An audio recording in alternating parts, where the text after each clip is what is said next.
Hello, everyone out there in YouTube land. Welcome back to Diego Knows. I, of course, am Diego, and today we're going to continue to talk about Till There Was You.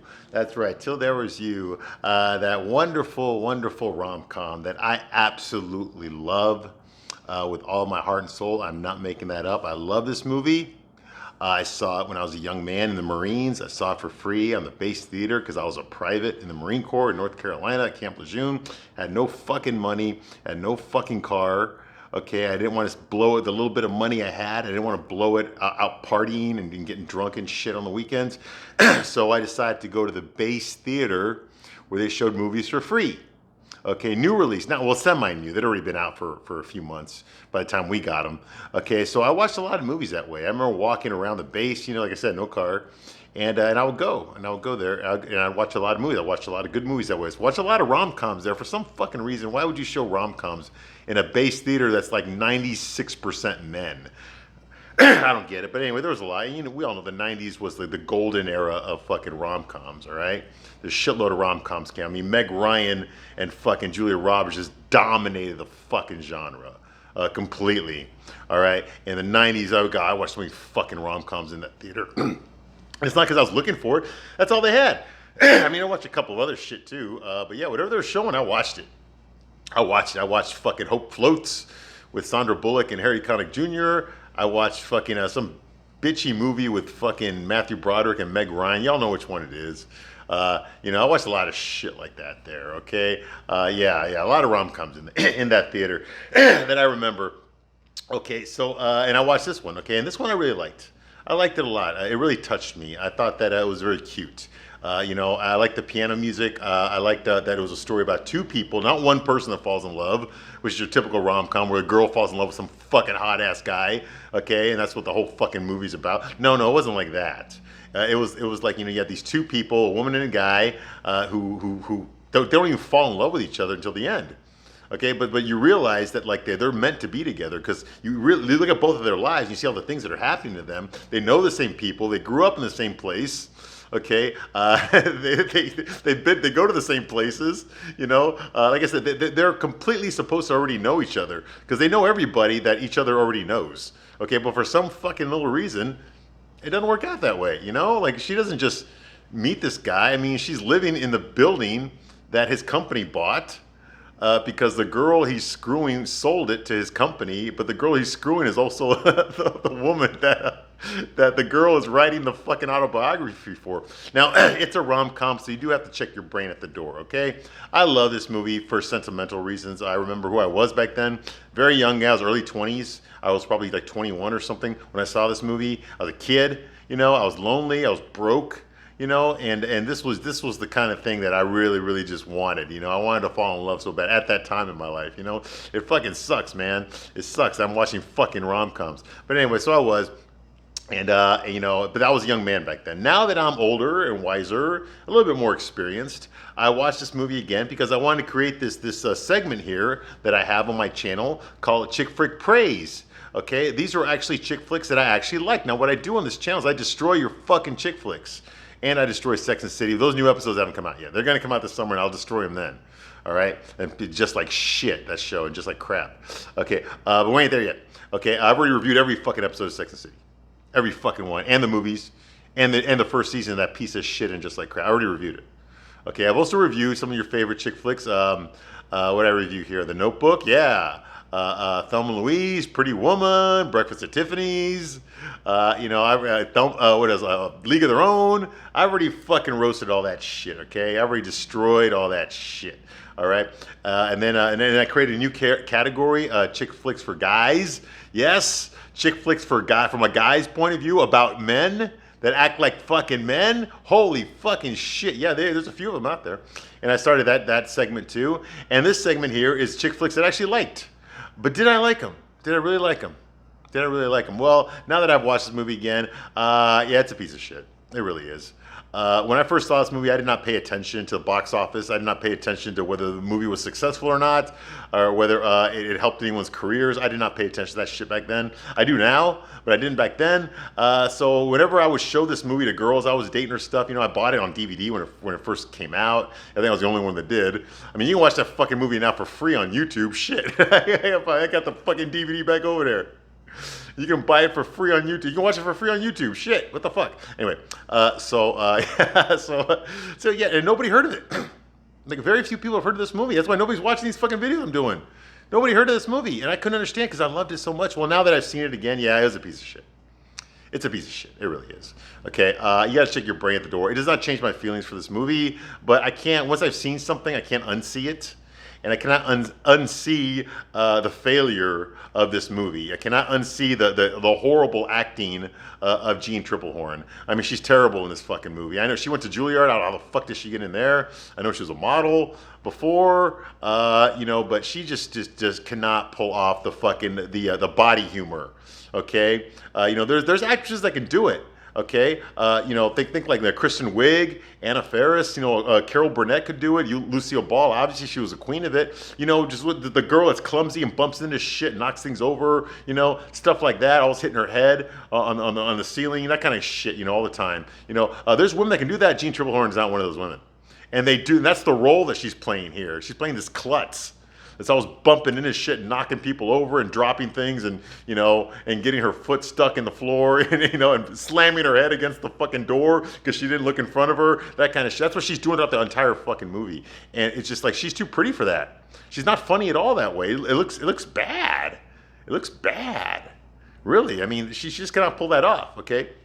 But other than that, I like the movie a lot. I like Dylan McDermott's character. I relate to him a lot. He plays the male love interest. He comes up from a broken home. His dad is an alcoholic, out of work. His mom has to support them. He's, as he grows up, he's ashamed of his dad. He's ashamed of his family. He's ashamed of his name. He even changes his name is Nicholas the Countess. He changes it to Nick Dawkins, because it sounds more American. It doesn't sound Lithuanian anymore. It sounds American, And then he lies to the women that he dates, about his family. His mom put him in boarding school. His dad committed suicide. He died in a plane crash. All this kind of bullshit, which is not true. His dad's still alive. He's still an alcoholic, And his mom's still alive. She's still poor, But he doesn't see his parents. He doesn't hang out with them. He makes up this story about himself, And he doesn't hold attachments to people. He doesn't he keeps people at a distance. He's very, very lonely. He fucks a lot of girls, but he's lonely on the inside. Because guys out there, that's our biggest problem, isn't it? Yeah, right. Get the fuck out of here. I told you it was a chick flick. But at least he's acting like a guy. He's acting like a real guy. Jeanne Tripplehorn's character is Gwen. She's this lonely, introverted girl. Like I said, she's a klutz. She's also put on some pounds. I mean, this girl was a fucking model, and she gained some weight for this fucking movie. She gained some weight. Okay, I'm not saying she's still she's unattractive. She's not. She's beautiful. I don't even believe the fact that she couldn't get a guy. That's what she complains about. She cries about it in this movie. I can't find somebody. What's wrong with me? Get the fuck out. We know what's wrong with you. Okay, we know you don't want to compete. That's the truth. She's a beautiful woman, but she wants the perfect fucking guy. She wants the fucking guy on the white horse. Well, baby, he ain't gonna fucking show up. Every girl wants that guy. Girls better looking than you want that guy. What the fuck are you gonna do to get that guy? Nothing. She don't do nothing. She just expects him to fucking show up out of thin air. Write that in a fucking story, okay? That ain't fucking real life. All right, but anyway, she expects that to happen, but it doesn't happen. Oh well. So that's going on here. So these two characters, they don't meet each other, but they have constant parallel lives. Okay. Now, when I left off in the last video, I was talking about the scene where the city council at a high school, they decided to have a city council meeting for the tenants of this condominium complex called La Fortuna. Okay, which in real life is a real apartment complex in Hollywood called El Cabrillo. It was built in 1928 by Cecil DeMille, a very famous Hollywood producer. Okay, several minor movie stars lived there, and this neighborhood in West Hollywood is right by where what's his name where a lot of famous silent actors lived. Okay, like Douglas Fairbanks had a house down the street. So did Charlie Chaplin. Okay, so did what's his name? What was that great line? Rudolph Valentino. They all had houses in the same neighborhood. Okay, and several minor actors also lived there. Okay, in real life, Louise Brooks never did live there. Okay, she never lived in that Cabrillo. Okay, but yeah. So it's a famous area in Hollywood, okay, and you know it's where Gwen lives now. She fell in love with the place. She fell in love with the neighbors, all that kind of bullshit. You know, it's Melrose Place, okay. So anyway, after she moves in, everyone gets a notice of eviction because Nick DeContis, he's an architect. His architecture firm bought the building from Taffy. I'm sorry, from Francesca Landfield, played by Sarah Jessica Parker, a has-been child star. Okay, that was the only thing she owned. She sold it to the architecture company, and they're going to destroy it. And Nick is going to design the new apartment complex is going to go in that spot. So they're evicting all the tenants on there. Okay, Gwen decides she doesn't want to do anything about it. She's just moved in, but she's not interested. She's more interested in finding a fucking guy. So instead, she goes on a date with her publisher, a book publisher, I guess, or Francesca's agent, because she's writing Francesca Linfield's autobiography. She's ghostwriting it. Okay, and he wants to take her to Paris. She does not want to go to Paris. She's not even attracted to this guy, but I think she actually fucked him. Even though he's a super beta male crybaby who cries in front of people, in front of women, in public, in restaurants, over Francesca breaking his heart. Okay, and then of course her mom, who's now single, Gwen's mom, who's like got to be like in her 60s now. She's single, she's dating again. She brings her new boyfriend to the same fucking bullshit restaurant that Nick designed called The Awful Truth, which is a fucking death trap. No real restaurant would ever look like that. Have all the jagged edges and the holes in the floor and the uneven stairs and the flashing lights and shit. No restaurant would ever have that in real life, but you know, just go with it, right? Because it's supposed to be a funny movie. Okay. It provides lots of opportunities for fucking Gwen to impale herself because she's so fucking stupid and klutzy. Okay, so they show up there with her boyfriend. Okay, and that's it for Gwen. She can't stand the idea of her mom dating anyone other than her dad because her parents got divorced. She thought they were happily married for 34 years, but her dad revealed to her that he never fucking loved her mom. That they only met on accident. He was trying to meet another girl, but her mom showed up instead, so he fucked her instead, and they ended up getting married. You know, she got pregnant, all that kind of shit, right? Very happy story. Okay, so all the romance stories that her mom used to tell her when she was going to bed at night, when she was a little girl, was all bullshit. So she leaves there, she can't handle it, so she decides to go to the hearing, okay, where they're going to contest the eviction. She gets there, and several of her neighbors are talking to the council people, okay, and they're basically telling them, shut the fuck up, you don't know what the fuck you're talking about, this old man. They shut him up and tell him to fucking sit down. And then Harriet, this 80-something-year-old woman who used to be, I guess she was an actress back in the early 30s or whatever, you know, she lives by herself with her cats. Okay, and she's also senile. She keeps talking about her ex-boyfriend that they broke up like fucking 70, 60 years ago, but she keeps talking. His name was Irving. Okay, her mom wouldn't let her date him, so they broke up and he married somebody else. I know, I'm not supposed to be laughing at that, okay, but come on, it's a fictional movie, all right? Okay, so she goes up there and she talks about how all the parties they used to have back in the 1930s at this apartment complex, and please don't tear it down. And then she says Louise Brooks used to live there. Nobody in the council knows who the fuck Louise Brooks is, okay? And well, and then she starts talking about her mom. She's like, Mom, Mother, we're not in Omaha anymore. You know, so she has a spell, a dementia spell right there. So the councilman realized this woman is gone. Okay, so this sparks up Gwen's empathy, and Gwen decides to stand up, get off her fat ass because it is maximum density, you know. But I like it. And she gets up and she decides that she's gonna represent all of the tenants at La Fortuna, and she's the one that's gonna talk to the councilman. All right. One of the councilmen said, "Who the fuck is Louise Brooks?" Because Harriet, she name dropped Louise Brooks. Well, who is Louise Brooks? I give you a little bit of history about her in the last movie, but what I do here is I give you a straight man's point of view, and I'm gonna give you some fucking information in these videos, okay? So that you'll know, because I know none of you fucking know who Louise Brooks is. She ain't been around a fucking 100 years. Was the heyday of her fucking or 95 years was the heyday of her fucking acting career, okay? So let's discuss Louise Brooks real quick, just so you can understand this scene and the importance of Louise Brooks, okay? No, she never lived at La Fortuna. She never lived at El Cabrillo. That's the real name of the fucking apartment complex, okay? Louise Brooks was born November 14th of 1906, okay, in Sherryville, Kansas, where the fuck that is, all right? What do you call it? From 1925 to 1938, she was known as a flapper actress. Okay, now obviously, if you look at those dates, that was the beginning. That was the silent era still when she started in 1925. There was no talking movies until 1928 with a jazz singer. Okay, yeah, that was blackface. Okay, that was the first talking movie ever. Now, cartoons came out. Talking cartoons was a year earlier. That was Walt Disney. You know, when he did the Mickey Mouse's, I guess the train thing. Okay, but before that, there were no talking live action movies until the jazz singer in 1928. Well, Louise Brooks started acting in 1925. She was known for the bob haircut, which I thought was kind of sexy. She was a flapper, and that's basically what you called fucking party girls in the 1920s, okay? They wore this short hair. Think the Great Gatsby, okay? All the fucking excessive jewelry, the fucking those hats that the girls used to wear back then, you know? those long dresses with the big fucking pearl necklaces and the gloves that went up to their elbows and all that kind of shit. That's what party, and the big cigarette lighters, you know. That's what the party girls wore back in the 20s when they were fucking getting shit-faced, despite the fact that alcohol was legal back then. They were getting shit-faced and speakeasies and fucking a lot of guys. Yes, they were, and doing all sorts of drugs too, okay? Well, this was popularized by the motion pictures. The flappers is what they call. That's how Joan Crawford got her start. That's how a lot of, Norma Shearer, a lot of famous women got their start in Hollywood portraying flappers, and Louise Brooks was one of the most well-known, okay, for the bob haircut, the jewelry, the lipstick, and all that kind of shit. She was a very lovely girl, well, by 1920 standards. She was a very gorgeous girl, okay? And she had a well acting career in the beginning, okay? She starred in plenty of movies with famous actors like W.C. Fields, okay? You know, W.C. Fields, for those of you who don't know, he was the guy with the big fucking alcoholic nose, the top hat. You know, hey, get out of here, kid, you bother me. Yeah, W.C. Fields was in a lot of movies with her back then, okay? Now, there is no coincidence that one of the studios she worked with was Paramount Pictures, and she actually starred in several movies for Paramount Pictures, okay? Now, what is a complete coincidence is that she was also fucking the head, the studio head of fucking Paramount Pictures at that time, okay? His name was Walter Wagner, despite the fact that he was already married to another actress named Justine Johnstone, yeah.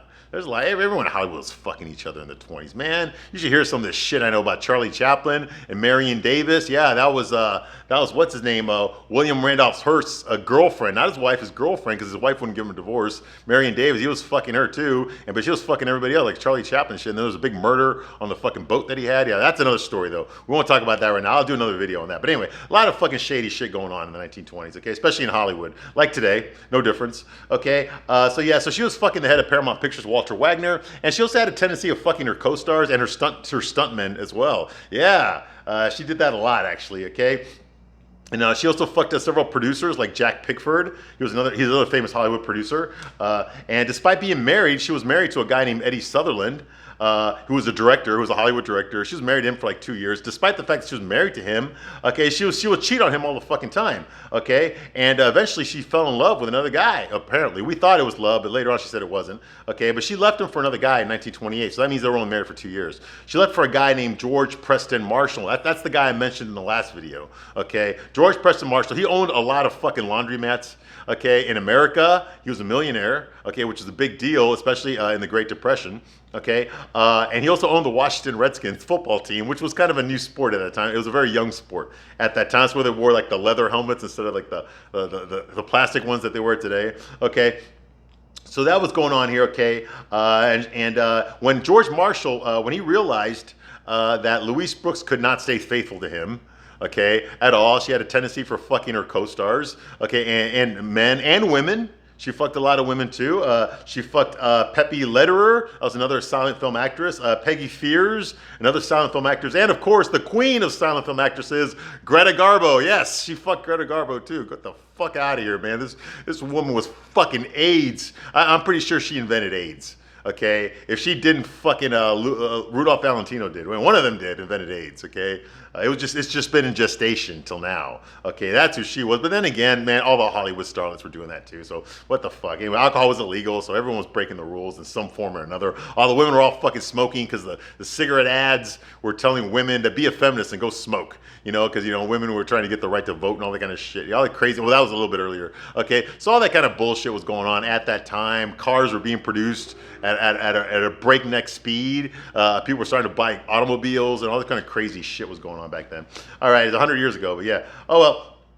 So that's going on here. Okay. Anyway, George Marshall realized that. Louise liked to fuck a lot of people. He couldn't take that anymore, so he married another actress named Corinne Griffith, another silent film actress. Okay, yeah, there's so many of them. It's insane. Okay, yeah. So in 1933, Louise decided to get married again. She married another millionaire named Deering Davis, who had inherited his money. Okay, but she left him after 5 months. 5 months. Yes, after 5 months she left him. They got married in 1933, but they were not officially divorced until 1938. So you can imagine all the guys and women that she was fucking during that time while she was still technically married. That's 5 years. What the fuck, man? Anyway, yeah, so she left him after 5 months, okay? She did claim later on in interviews that she's never been in love in her life. She was never in love with either one of her husbands or George Preston Marshall. She wasn't in love with him either. Okay. Also, she never had any children in her life. Okay, so that gave her the nickname in Hollywood of Baron Brooks. That was her nickname because she had no kids. Okay.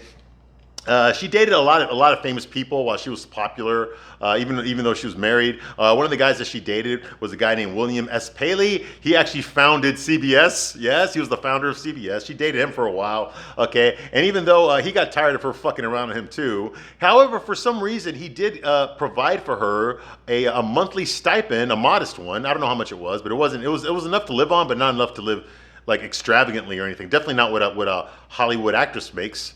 Typically standard, okay, but he gave her a monthly stipend for the rest of her life. Damn, that was nice of him. Okay, in fact, she actually said once in an interview that it was because of that monthly stipend later on in her life when her career had been shot to shit, that monthly stipend that he left for her actually prevented her from committing suicide on several occasions. Yeah, so so she had all the partying, and then all of a sudden the hard time, it came time to fucking pay the bill, and she couldn't handle it. She couldn't take it. Okay, she was very, very upset, very depressed. She lost everything. She lost her sanity. She lost her looks.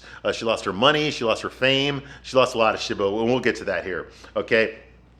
So yeah. So now, even though, despite the fact that Louise Brooks fucked a lot of women as well, she always considered herself to be straight. She didn't believe that she was bisexual. She didn't believe that there was such a thing as that. Okay. She believed that she was heterosexual. She just fucked women every once in a while. Okay. All right. Whatever works for you. Whatever floats your boat, Louise. Okay. And anyway, she was what ruined her career was she was one of the few actresses that actually transitioned. Okay, because she started off doing silent movies, and then when talking movies came about, luckily she had a good enough voice that she could continue acting in movies. Because a lot of actors, especially a lot of famous silent film actors, could not make that transition. Their voices sucked. They couldn't sing, or they sounded squeaky, or they sounded gay, or whatever, They could not make that transition. There's a movie that came out in 2011 called The Artist. It's basically a remake of a fucking Star is Born. It's like the 16th remake of A Star is Born, okay? It came out in 2011. Look it up. It's called The Artist, okay? That movie deals a lot with that topic, about actors that were big and famous in the silent era, but when sound came along, they fucking lost everything. They could not make that transition. Luckily, Louise Brooks was able to make that transition, so she continued to act once the talkies came around. However, she did not act very long. She basically shot herself in the foot, okay? She was a prima donna. Like I said, she had a reputation for fucking her producers or directors or co-stars, all that kind of shit, which I guess was par for the course back then, and still is today. But also, some producers offered her a role. They offered her a role in a movie called The Public Enemy, which, if you know Hollywood, that came out in 1931. That starred James Cagney. Okay, that was the movie that made James Cagney a mega fucking superstar in 1931, playing gangsters, which was basically what he was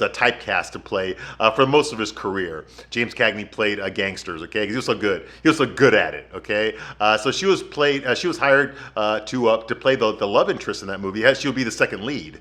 Okay, but she turned it down. She turned it down because she wanted to hang out with her boyfriend, George Marshall. Okay, she wanted to hang out with him that weekend instead of going to do a reading. So instead of her showing up for that, they decided to hire Jean Harlow instead. And that started Jean Harlow's career, okay, which would have been a lot longer, but unfortunately Jean Harlow died when she was like 24 years old. Yeah, I know, and fuck, it sucks. But yeah, so that she indirectly launched Jean Harlow's career, okay? But because she refused to do the movie, okay, it kind of blacklisted her a bit, okay? That pretty much ended her film career. She still does a couple other movies, but never as the leading lady, and it was mostly bit parts. And when she was like part of the cast, the official cast, in the credits, okay, she didn't shine at all. Nobody really noticed her. She didn't look like her old self anymore. She'd aged, she'd gotten older.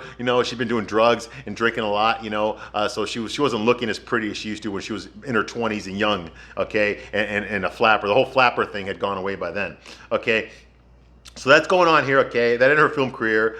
She only did one more movie after that. After she turned down Public Enemy, she did one movie. It was called Wendy Riley Goes Hollywood. Yeah, what a title! Wendy Riley Goes Hollywood. Okay, and that was in 1931. Now that was directed by a guy named Willie B. Good, which was not his real name. His real name was Roscoe Arbuckle, but what everyone in Hollywood knew him as was Fatty Arbuckle. He was one of the few guys. He was a silent film actor. He's a fat guy, but he was very very funny. He made a shitload of fucking money. He was super fucking rich, just like Charlie Chaplin and Douglas Fairbanks. They all owned mansions near each other. Okay. Unfortunately, he went to a party in San Francisco. He ordered some illegal booze. A lot of people got fucked up. There were some prostitutes that showed up. One of the prostitutes died. Okay, and of course the scandal was that Fatty Arbuckle raped her with a Coke bottle and all that shit, which he did not do. The other prostitute lied so she could become famous and she could sell her story to the tabloids, and that's what she did. Maud Delmont was her name. She was also a prostitute. She lied about what happened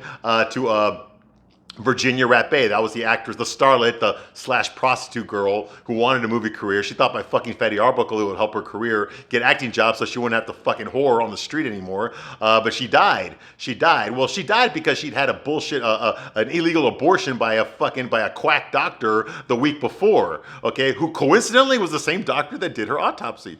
Go figure. But anyway, but she died at this party, okay, because her insides were already fucked up. But they said that she died from being raped. Okay, so Fatty Arbuckle was charged. All the media speculation on him, he raped a girl, whatever. His Q score, what we call today, his popularity score, went down to shit. Okay, this was the first major fucking Hollywood scandal, okay, in the history of Hollywood. It was still the silent era when this happened. Fatty Arbuckle. So he was eventually acquitted, but nobody would hire him. In fact, all of his creditors wanted their money. They thought his career was over, so they wanted to get paid for all the shit that he fucking had already spent, you know, the things that he already bought. His creditors came after him. He had to fucking sell everything. He pretty much lost everything, okay? So after a few years of that, his wife left him, all this kind of shit. He decided he tried to get back into Hollywood, but nobody will hire him, okay, to act anymore. Okay, so he decided to become a director. Okay, and he changed his name to Will Be Good. William Bennett Goodrich. Will be good. Get it? He will be good. Okay, and so he was basically blacklisted from Hollywood. But he took some directing jobs. Okay, wherever he could get it. Some people trusted him to direct their movies, low-budget movies, and Louis Brooks was in one of his movies. Okay, that was Wendy Riley Goes Hollywood. Okay, and that was in 1931. Of course, that movie made no money. And actually, Fatty Arbuckle died pretty soon after he started directing, so he didn't direct very many movies. Okay, so anyway, in the next year, 1932, Louis Brooks had to declare bankruptcy. Okay, so just think about that for a minute. She started in 1925, became a super successful, loved by millions movie star, a sexy movie star. Okay, 1925, she's fucking the heads of studios, she's fucking directors, movie stars, you know, other female movie stars, I mean, other millionaires. She's dating millionaires in the Depression. You know, she's doing all this kind of shit, right? And then in 1932, she declares bankruptcy. Damn, that sucks. Okay, so what do you do when she's too old now? Okay, because she was born in 1906. All right, so that would make her, what, 27 years old? Okay, which I guess is an old maid in Hollywood. Okay, so what do you do when you're 27 and out of work in Hollywood? You start stripping, and that's what she did. She became a stripper. Okay, she did get bit parts in the late 1930s, specifically 1937. She was in several movies in 1937, but she was a bit part. Sometimes she was uncredited. You know, and also she changed her hair and stuff. You know, the flapper thing was already out by the 1930s, by the late 30s. So she didn't even look like she did in the late 1920s. All right. By 1940, she was living in a $55 a month apartment in West Hollywood. A $55 a month apartment in West Hollywood. And no, it wasn't La Fortuna. Okay. All right. A La Fortuna costs more than that. All right. And she was working as a secretary for a magazine, a copyright secretary for a magazine, all right? Okay, and then finally, to prevent herself from becoming a prostitute, she remembered some advice that one of her directors gave her. Said, hey, listen, if you're in your 30s and still working in Hollywood and you can't get acting jobs, you're gonna end up like a prostitute. That's what happens to all the actresses that don't make it by 30. They end up as prostitutes, okay, that still hang out in Hollywood. So she decided to move back home to Kansas, to Wichita, Kansas, okay? Which she did. She lived at her father's farm in Wichita, Kansas. But unfortunately, the people in town did not like her very much. Okay, first of all, because she was fucking all the other guys, and second of all, they didn't know what to think about her. Okay, which was a very religious, a very conservative area. Okay, and here she was out there making flapper movies, which were talking about drinking, which was illegal. Okay, and having unprotected casual sex, which was frowned upon by the church community that she grew up in. Okay, so they looked at her as a whore at best. At worst, they looked at her. Here's this woman who was fucking rich and famous, and we watched her movies over here, and she was from our hometown, and now she comes back a fucking failure. Broke, overweight, alcoholic, and fucking every guy in town. So yeah. Yeah, her town did not like her very much. And she couldn't handle that anymore. She couldn't handle all the fucking all the women talking bad about her behind her back and shit. Nobody would give her credit. Nobody would really give her a job. People made fun of her in her hometown.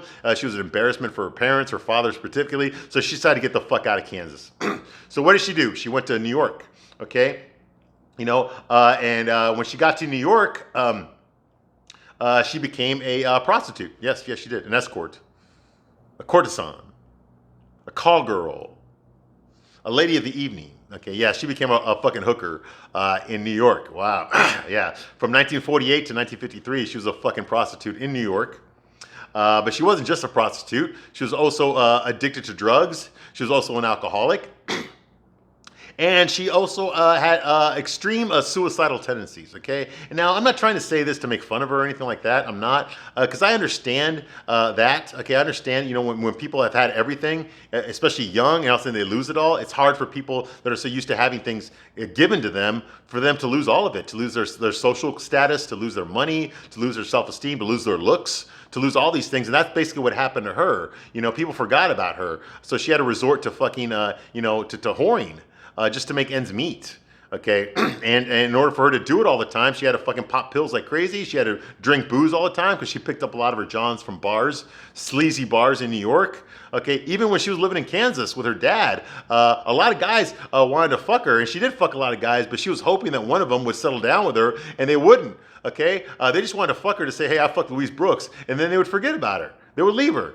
And she got tired of that too. So that's why she went to New York. Okay, in New York, she ended up a prostitute. She was addicted to drugs. If it wasn't for that monthly stipend left for her by that guy, William S. Paley, the founder of CBS, if it wasn't for that monthly stipend, she would have killed herself during this time. Okay, so yeah, it was a pretty tough time for her, okay? Lots of suicide attempts, all right? And then in 1955, she finally got rediscovered. Now, if you do the math here, she pretty much left Hollywood in the late 30s, and it wasn't until 1955 that anyone gave a shit to look her up again and find out what she was doing. And they found her. They found her living in a bullshit apartment in New York, okay? And they decided to get her they wanted to try to get her to write an autobiography about her life. She'd actually tried to do that several times, but one time that she tried to write her autobiography when things were going bad, she thought maybe she could sell her story. Instead, she got fucked up and just threw it in the fireplace, her whole manuscript, okay? The publishers convinced her to move to Rochester, New York in 1955, and they started her off on a new career as a film critic. Like what I'm doing right now, okay? She started critiquing films, and telling stories about, old Hollywood, the silent era when she was around and stuff like that, okay? And that's what she did for the remainder of her life. Okay, she gave interviews and shit, She never achieved her status again as anyone famous, but she earned enough money to make a living until she passed away, which she did. She had a lot of diseases and stuff as well. Well, go figure. I'm sure she was fucking AIDS walking around. Okay, but she officially died of a heart attack on August 8th of 1985. So now you know Louise Brooks. All right, how was that for some fucking information? Yeah, all right. Anyway, so moving right along. Gwen, okay, after Harriet name drops Louise Brooks, Gwen decides to go up there and talk to the council herself. And she explains to the council how important La Fortuna is, that it holds secrets. Louise Brooks was a silent star, but the community there is a loving community, and you cannot tear down La Fortuna, the condominium complex, because it holds secrets about where we used to be, about our culture, about the famous people that came in and out of there, about all the stories, all the parties, how important it is, how this apartment building has been through change against incredible odds. It survived earthquakes. And that we need the stories that are in the building because the city can be a very cruel place. Okay, and that's the awful truth. That's what she says, awful truth, which name drops the fucking restaurant in this movie. Okay, and you cannot tear it down. She talks to the council. So you cannot tear it down. This building is too valuable. And you cannot tear it down because I won't let you. And was everyone's like, yay, yay. So yeah, they basically needed her to be the leader of this fucking thing. I don't know why, but of course, this is an applause moment. Now, one of the councilmen is a younger guy. He's in his 30s, probably about her age. Good looking guy. Okay, and he calls her out. He says, like, Gwen Moss. He's like, you don't remember me, do you? John Haas. Used to be John Haschenschmidt. We went to elementary school together. Okay, and and then then she remembers him. Okay, now this guy is played. John Haas is played by Craig Bierko. You probably remember him from Sex and the City. A few years after this movie came out, he played a guy on Sex and the City. He was I forgot his name. He's the guy that owned the jazz club, but was also a musician. He also wore the fucking black fedora and always the leather jacket. Remember him? I forgot his name, but he was the one that was fucking Carrie all the time. The best sex that she'd ever had in her life, even better than Big. In fact, she picked him up while she was on a date with Big. Yeah, go figure. I ain't gonna talk about that right now. Yes, who's also in this movie. Sarah Jessica Parker's also in this movie. See, everybody knows each other. Everybody fucking knows each other. Okay. So that's going on here, and so she recognizes him. This is the boy. He was the hall monitor, okay, in elementary school that she went to before she went to private school, and he would terrorize Nick Dawkins, the other love interest in this movie. He caught him once playing the piano in the music room. He wasn't supposed to be there. He wanted the hall pass, and Nick made a bolt for it. So John started chasing him down, okay? And Nick bumped into Gwen when she was carrying some papers. That's the first time they met each other. They saw each other for a second. He kind of like shrugged like he was sorry. He knocked her down, and then he ran away. John Haas showed up, saw this girl Gwen sitting there with all the papers on the floor, helped her up, and they immediately fell in love with each other and smiled. Okay, that's when they were kids at this fucking elementary school. Now they see each other again. Okay, now she did talk to her best friend Debbie about this when she was like in junior high, and told her that she fell in love with him, but then all of a sudden her mom and dad put her in private school and she never saw John again. Blah blah blah. And her friend Debbie said, "Oh, don't worry, someday you'll grow up and you'll fall in love again." Blah blah blah. Well, here he is. Here he is. He's older now, played by Craig Bierko, okay? And he's one of the council members that are up there. He's the city council for that district. Okay, they start talking after the meeting, okay? And he gets in his car, okay? And then he asks her out. He's like, can I take you out to dinner? She's like, God, yes. Like, oh my God, dude, this woman is so fucking thirsty. It's fucking disgusting. But yeah, that's what happens, okay? So now she's excited, okay? Pussy's getting all wet for Craig Bierko, who, if you remember, if you ever saw that movie Cinderella Man, with Russell Crowe. Craig Bierko was in that movie. He played the real-life professional boxer Max Baer. That's the guy that Cinderella Man, Russell Crowe's character, has to, Bill Braddock, or James Braddock, he has to fight him at the end of the movie. It's basically the Rocky movie. Okay, he has to fight Max Baer, and Max Baer was famous for having killed a man in the ring, several men apparently. Okay, which is true, but in real life, Max Baer wasn't this asshole that Greg Bierko played him out to be. In real life, Max Baer was very sorry about the man that he killed. He didn't kill him in the ring. The guy died in the hospital later on, a couple of days later after the fight. Okay. He was very sorry that he killed that man. He almost quit boxing because of that. He was heartbroken over it. He apologized to the family profusely. And the reason I know that happened is because his son, Max Baer Jr., made a video about it. He protested the fucking movie Cinderella Man. And by the way, Max Baer Jr., in case you didn't know who that was, that's Jethro from the fucking Beverly Hillbillies. That's Max Baer Jr. And he actually sued Ron Howard, who made the Cinderella Man movie, because of the unfair portrayal of his father in that movie. That wasn't correct. That wasn't what happened at all. Anyway, okay, I'm going to stop my review here. I give you a lot of information you probably didn't want, but you got it anyway, okay? I will continue my review of Till There Was You, and I'll see you soon on the next one. Bye.